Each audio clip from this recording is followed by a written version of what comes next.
Sunday morning Sun TV Sukumaran. இப்படி தாங்க சண்டேனாலே அப்பாவும் புள்ளியும் சேர்ந்து என்ன டார்ச்சர் பண்ணிடுவாங்க. ஒரு வேலை செய்ய விட மாட்டாங்க. இருந்தாலும் என் எனர்ஜியெல்லாம் போட்டு கட்டுப்படுத்தி என் வேலையெல்லாம் எப்படியாவது முடிச்சிருவேன். இன்னைக்கும் அந்த மாதிரி தான் இருந்துச்சு. நேத்து மயிலாப்பூர் போனப்போ ஹஸ்பண்ட்காக என் மாமியார் கொஞ்சம் மீனெல்லாம் வாங்கி கருவி கொடுத்து அமைச்சிருந்தாங்க. ஜஸ்ட் நாளைக்கு போய் மேரினேட் பண்ணி சுட சுட லஞ்ச் அப்போ அவனுக்கு வறுத்து கொடு அப்படின்னு சொல்லியிருந்தாங்க. ஸோ அதை அப்படியே நான் ஃபாலோ பண்ணி லஞ்ச் சர்வ் பண்ணும்போது சுட சுட ஃப்ரை பண்ணலாம் அப்படின்னு சொல்லிட்டு பிளான் பண்ணி மேரினேட் பண்ணி வச்சாச்சு. சைட் பை நான் இந்த வேலையெல்லாம் செஞ்சு முடிக்கும் போது அப்பாவும் புள்ளியும் ஜாலியா உட்காந்து ஹால்ல பொம்மை டிவி பார்த்துட்டு இருந்தாங்க. நான் கடகடன்னு மற்ற வேலை எல்லாமே முடிச்சாச்சு. இன்னைக்கு மெயின் டிஷ்ஷா பாத்தீங்கன்னா ரசம் மட்டும் தான் வச்சிருந்தேன். நான் ஈவினிங் வந்து வேற பிளான் வச்சிருக்கோம்.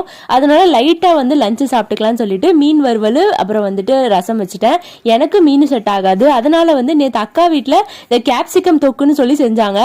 ஸோ எனக்கு வேணும்னு சொல்லி கொஞ்சம் தூக்கிட்டு வந்துட்டேன். நாளைக்கு நான் சூடு பண்ணியாவது சாப்பிட்டுக்கிறேன், எனக்கு மீன் மட்டும் வேணாம் அப்படின்னு சொல்லிட்டு எடுத்துட்டு வந்திருக்கேன். ஸோ அதை தான் ரசத்துக்கு சைட் டிஷ்ஷா தொட்டு நான் சாப்பிட போறேன். ஹஸ்பண்டுக்கு மீன் ஃப்ரை வச்சு கொடுத்தாச்சு. கிச்சன்ல குக்கிங் வேலை செஞ்சுட்டு இருக்கும் போதே பாதி வீடு கிளீனிங் வந்து முடிச்சாச்சு. இந்த பெட் ஸ்ப்ரெட் வந்து மாத்தணும்னு ஒரு வாரமா பார்த்துட்டு இருக்கேன். எனக்கும் டைம் கிடைக்க மாட்டேங்குது.